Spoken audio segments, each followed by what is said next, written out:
my first big game hunt of the year, kicking it off, and I'm very excited.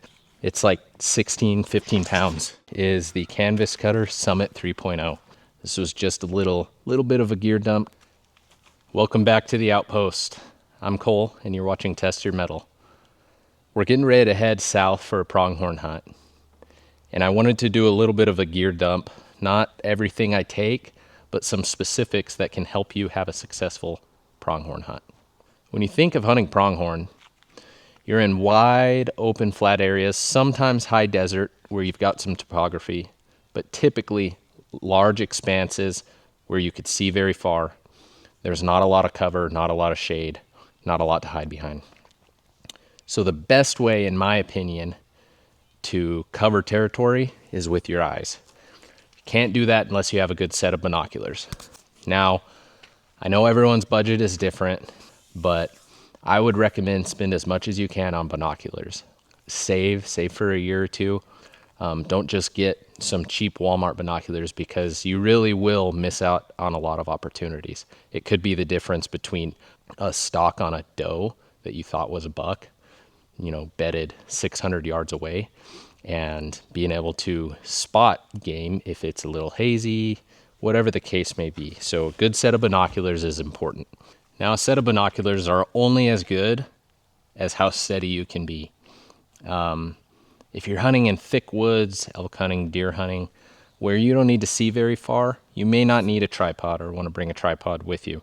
But for pronghorn hunting and a lot of high country, high desert hunting, a tripod is essential. It's as essential as the binos themselves. When you put a set of binoculars on a tripod, you would be amazed how much more game you find. I was a non-believer until I started doing it, and it makes glassing so much more enjoyable.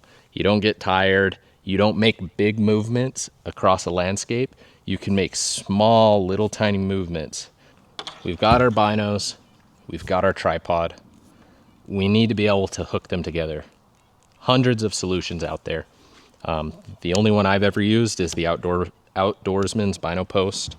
You get the post and the stud. I leave my stud on my binoculars, and they hook in really easy. It's not going to come off. That's how I put my binos on my tripod, and then I'm off to the races. I'm glassing. I'm finding game. Now, glassing is only as fun as you can stay comfortable, or you can only do it so long. If you're sitting on the bare ground, I've done it. You get uncomfortable, you're moving around, you're moving a lot, and sometimes that's not the best because you're spooking animals. Animals are looking. You're glassing from somewhere they can see you. When it comes to pronghorn, they have such amazing eyesight. You don't want to be moving too much. So a simple pad like this goes a long way. Now you can make your own. You can get one of those full body length sleeping pads by Thermarest, or there's other brands you can find on Amazon. Cut your own. There's your sitting pad. Now, even this has its drawbacks. I've used one of these for hundreds of hours glassing, and my butt gets tired. I get sick of it. So, and another thing I notice, when you're hunched over, your back gets tired. You're constantly using your core to lean into your binos. It gets a little bit annoying.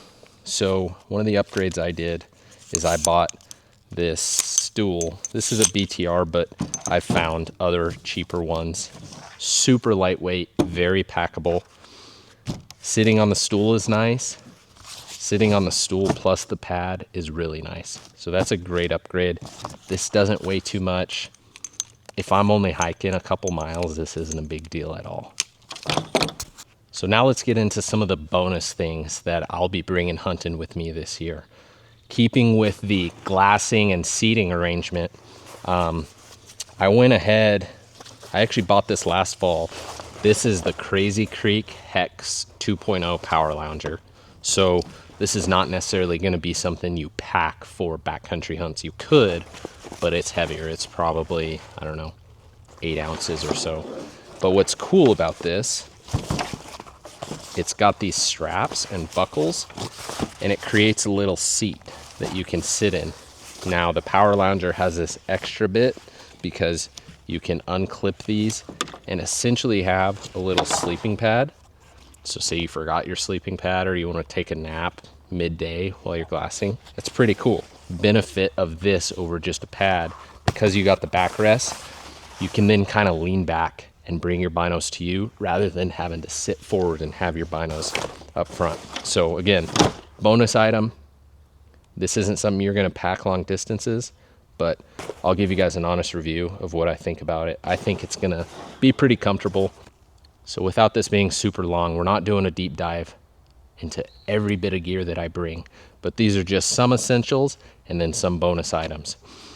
Let's say you kill your pronghorn. You got it processed. You got to get it into a cooler, but coolers are expensive. Now you could go the cheap igloo route. Plenty of people do that every year and have success. It's more about how you pack your ice. But one of the things I saw, and I got a really good deal on it, Costco had them on sale, is the Baku soft-sided coolers. So I was able to find this on Costco's website for cheaper than I could find it anywhere else. This is essentially a soft-sided cooler that folds up and is packable.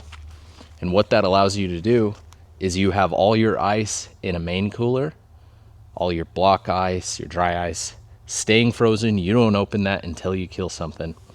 And then when you kill something, you put a lot of the meat in here, pour ice over it, and hustle home. So I think this is a really cool idea. This thing's huge. It's 60 inches long. When it's open, the bottom's about 18 inches wide.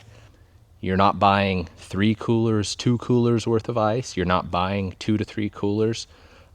So this could be a really, really cool game changer. I'm excited to use it not just on the pronghorn hunt, but elk hunting this year. I know Dan from Elk Shape uses one of these or something similar. I think a lot of people are going to start switching to things like this because it just makes sense rather than taking up all the space with coolers and ice and having to buy all those expensive coolers. I think this is a great idea, but I'll be sure to let you guys know. Moving right along. So in keeping with the keeping things cool category, you can see below the table I got this green cooler right here.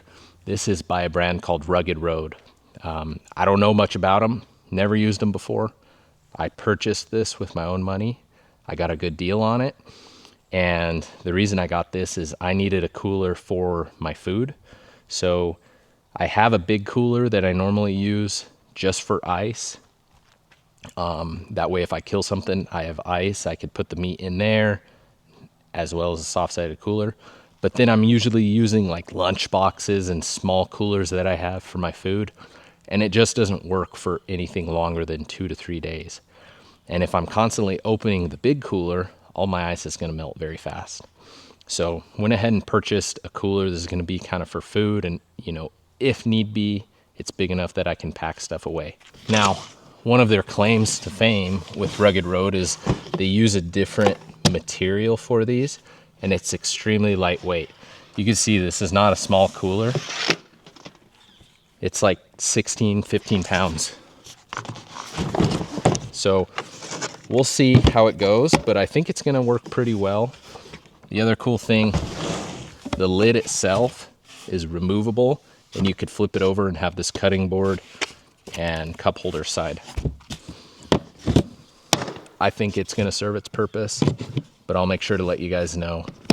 Again, all of this came out of my own funds, my own wallet, so it's not like these are brand deals or sponsorships. So I'll be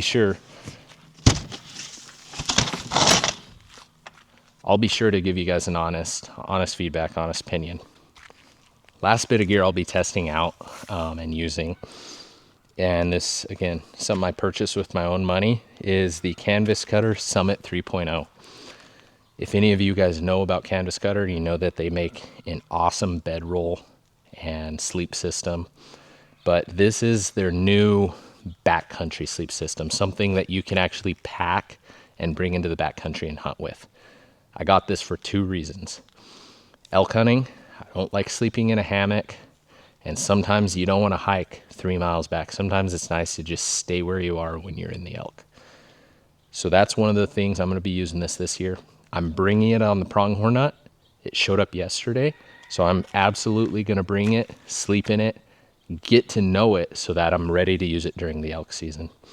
So this canvas cutter, the top fabric is a 20 denier TPU fabric, nylon fabric, and the bottom is a 210 denier. You're going to be able to lay this, anywhere you want, gravel, rough terrain. The bottom's going to be waterproof.